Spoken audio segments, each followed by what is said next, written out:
Yan mga ka-viewers, meron tayong repair at ito ay isang solar na compact,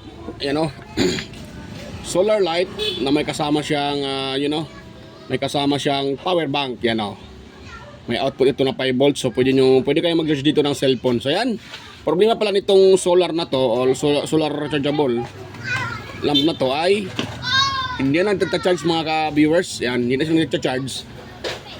At the same time, ito nagdala yung may-ari ng charger. So ni-try ko siyang ginamit ko siya kanina, kaso walang output. So nagpasya ako dito na baklasin. So nakita ko dito putol yung isang linya. Yan. Naputol yung isang linya at yon. So atin itong tawag diyan. Atin itong solda uli mga ka-idol o mga ka-viewers. Ayan. So putulin ko lang dito. Yan, yung ganitong klaseng ilaw ay madali lang naman itong i-repair mga ka-viewers. Madali lang itong i-repair. Yan. Basta tandaan nyo lang yung kanyang polarity. Yan, kasi pag ito pa ay mali kayo dito sa so maaaring ito ay masisira. So yan, putulan natin dito at maglagay tayo dito ng soldering lead. Yan, pwede dito sa kabila at hindi siyang lagyan. So bago natin yan ito pala saan ba yun? Ito yung ating gagamitin dyan. So putulin ko lang to. Wait lang muna ha. Yan ko hanggang dito. Ganon. So yan, yung kahaba. So, sayang ito pag itapon na daw sana ito ng may-ari Buti ay hindi niya na itapon. Kasi sayang naman pag itapon to mga ka-viewers. Pwede pa itong ma-repair. Yan. So ito ay isuklob lang natin dito mga ka-viewers. Dito. Yan, suklob natin dito. Mamaya atin niyang padaanan ng init para liliit yan at mag-crimp yan dito sa ating hinangin. So dadyan muna yan. Yan, so lagyan natin ito ng soldering lead at yung soldering iron ko ay naka-ready na mga ka-viewers. Yan. So ito yung soldering iron. Yan. Ngayon,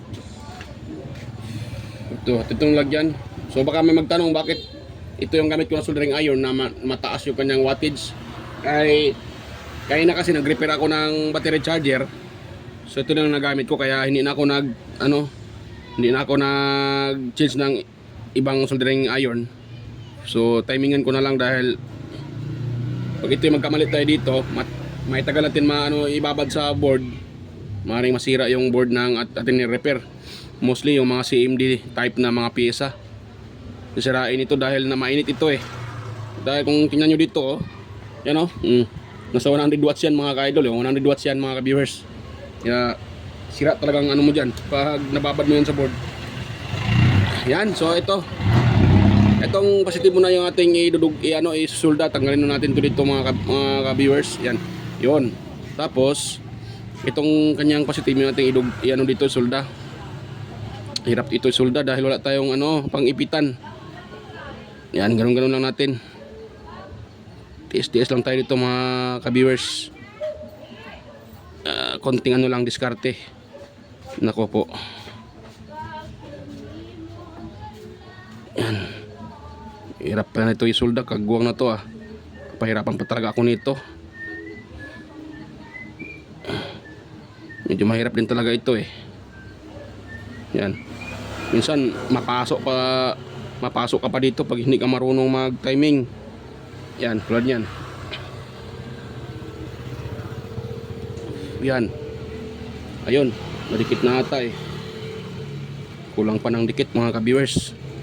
Baka matanggal yan pag natin ng maigi. Yun. Kaso may nalagpas na ibla, baka dumikit doon sa ground. Kaya tanggalin natin yan uli. Yan. Ayun. Yun yung tama. Yan, pwede na yan mga ka-viewers. Ay, tanggal pala Kala ko pwede na.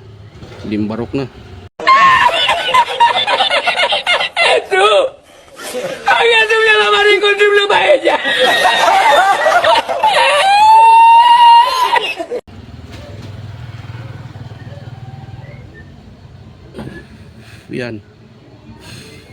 Nako, tanggal siya mga ka-viewers.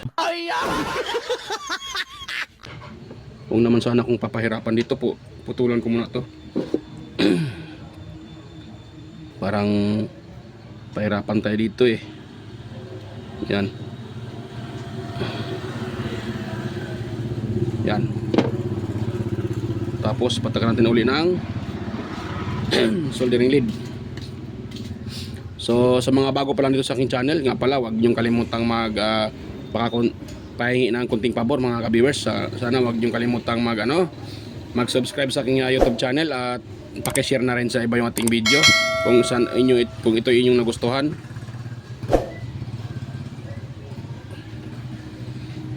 At huwag rin kalimutang mag-comment at mag-like sa ating video. At tigit sa lahat, huwag nyo rin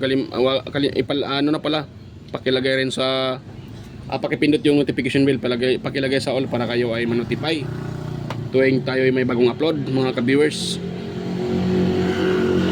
Yung dumikit mga ka-viewers patay ako dito yung dumikit itong aking charger tester. Ayan. So tara natin dito, kung iilaw ito ibig sabihin goods na to mga ka-viewers. So ito yung aking charger. Kunin ko lang para makita nyo. Ito natin salpak. Tapos yun. Yan. So ilaw yan dyan ng kulay red. Kung yan ilaw dyan ng kulay red, ibig sabihin okay yan. Ayan, hindi umilaw mga ka-viewers kagwang na. Yan. So lang kulay red, hindi umilaw, ibig sabihin hindi talaga siya umiilaw yun yan, kahit anong galaw-galaw ko wala. So ko muna ito mga viewers. Barok tong na to pinahirapan ako dito. Wait lang, pause ko muna. So yun na mga ka-viewers, tapos ko nang ma-repair. So yun na, tinanggal ko na lang yung yung wire, itong wire na to dahil ako dito, nainis ako dito. Kahit anong gagawin ko, hindi talaga siya kakapit doon sa natatanggal lang ito dahil nga ay aluminum, limbarok ng wire na yan. So ito na yung ipinalit ko mga ka-viewers. Maganda na siya dahil at itong wire na to ay makapal at tansong-tanso to mga ka-viewers. Ayan, at nalagyan ko na ng shrinkable tube pati itong dito. Mayroon na ring shrinkable tube. So testing natin siya mga ka-viewers dito sa charger ko. Yan. Kung ito ay magcha-charge na. Ito tayo sa aking itong aking tester. Ayan nagre-red na siya mga ka-viewers. Nagcha-charge na, ibig sabihin yan, charging yan. So hugutin ko mawawala yung kulay red. Ayan nawala, di ba? Pag i-salpak ko uli, ayan di ba? So tumibay na siya.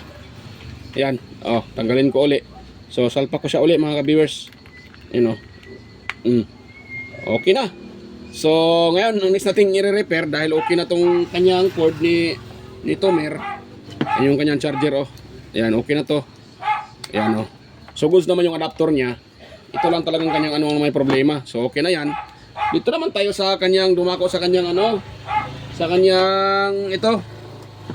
Yan, ang pagbaklas naman nito ay ito susungkitin lang natin to, itong mga clip na to, 4 na clip, susungkitin natin yan.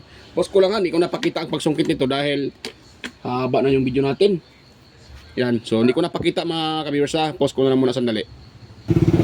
So yan mga ka-viewers, tanggal ko na yun dito, itong 4 na clip dito sa gilid Yan, itong 4 na to. Yan, tanggal ko na. So ito na yung naka-clip dito. Yan, medyo mahirap-hirap din pala tanggalin. So yan, para madali tayo dito itong tatanggalin para makita natin kung anong nangyari sa lalim. Ayun mga ka-viewers, mayroon akong nakita. So repair na pala to. So repair na, mayroon lang yung tip na tawag doon na tip, yung parang papel ilagay. Tsaka ayun, tanggal yung niya.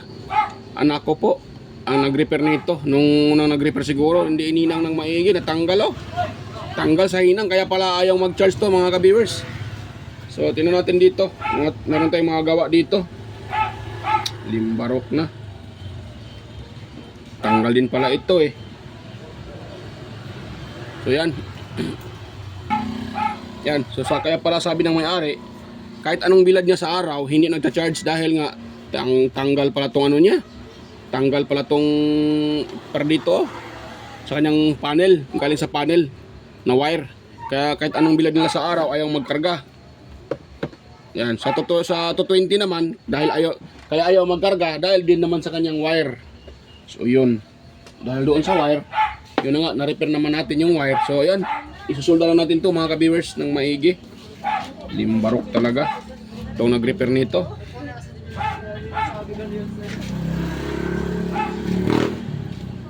Yun na mag-ano So patakan ko muna ito ng soldering lead. Yung soldering lead nawala pa ata. Ay, dito lang pala. Yan, patakan ko lang ito mga ka-viewers ng soldering lead. Itong kanyang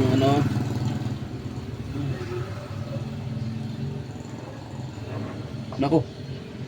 Bakit ayaw nang mag ito? Kalimbarok na talaga.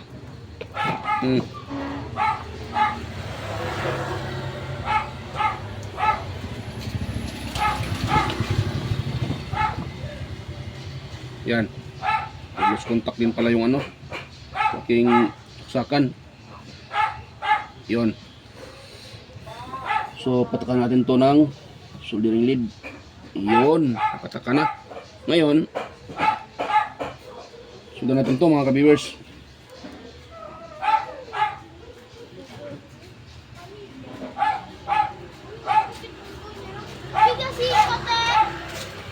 Yon. Ayan nadikit na. Maganda na yung pagkahinang natin. Hindi na siguro matatanggal yan. Kagbuwang na itong nag nito. May naka-repair na pala nito nung una. Pinahirapan tayo nitong na to. Yun ang mahirap pag hindi tayo nakauna mga ka-viewers.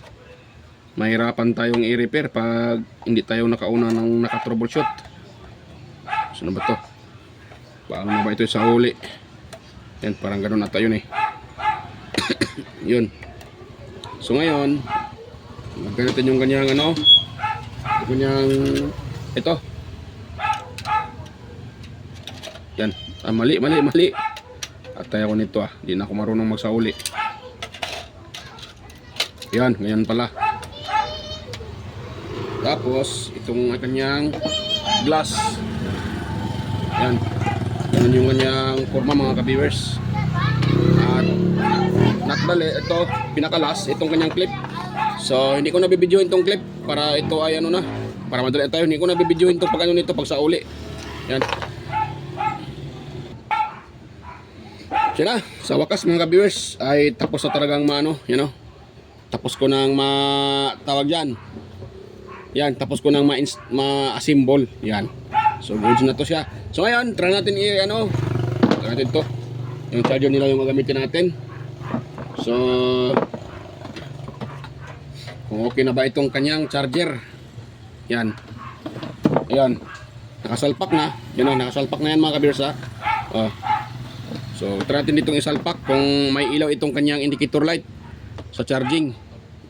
May ilaw yan, di ibig sabihin okay na ito. Saan na yan? Okay, takpan na. Yan, ganun. Ayun Ha! Ayun mga ka-viewers kita yan diba? Tumatakbo-takbo na. Ibig sabihin okay na yan siya. Pag ganun na tumatakbo-takbo na. Di ba? So parang nagkamali ako dito na paglagay. Nagkamali yung paglagay ko ng glass niya. Dapat sana ito ay dito. Dahil yun yung mga ilaw Dapat itong may square na yan. Dito yan banda. Kagbuwang na, limbarok na. Ayusin ko lang mga ka-viewers. Post ko muna. So yan mga ka-viewers. Tama na yung yung seating. Limbarok na. Nahirapan ako doon Mali yung pagkalagay ko. So okay lang yan mga ka-viewers. Hindi naman ibig sabihin ng technician ay hindi na nagkakamali. So may panahon talaga na sa pagre-repair minsan nagkakamali din talaga kahit technician ka pa ng ilang taon. So hindi talaga maiwasan na magkakamali. Ayan. So okay na mga ka-viewers, at least nakita natin na mali yung pagkalagay. So yan tama na yung pagkalagay dahil yung ilaw na yan dapat dito yan nakashoot eh. Ayan, okay na yan siya mga ka-viewers. So yan, pakita ko lang uli at ito yung nagcha-charge na. Para guna-guna, ayan o. Last na, testing natin. Ayan o, nag-green diba? Tapos may tumatakbo-takbo na kulay green. Kita ba? Ayan o, diba? Goods na mga ka-viewers, hanggang dito lang po yung ating video. At salamat pala sa mga sumusuporta sa aking mga kaibigan sa YT. Shout out sa inyong lahat mga ka-idol. Ayan, at sa mga bagong mga subscribers at bagong nanonood sa aking mga upload at sumusuporta. Mega loud shout out sa inyong lahat mga ka-idol, mga ka-sir, mga ka-ma'am. Ayan. So yan, hanggang dito lang po yung aking video at ako po ay samantalang magpapaalam at bye-bye po at God is us all po mga ka-viewers. Ayan, bye-bye mga ka-viewers.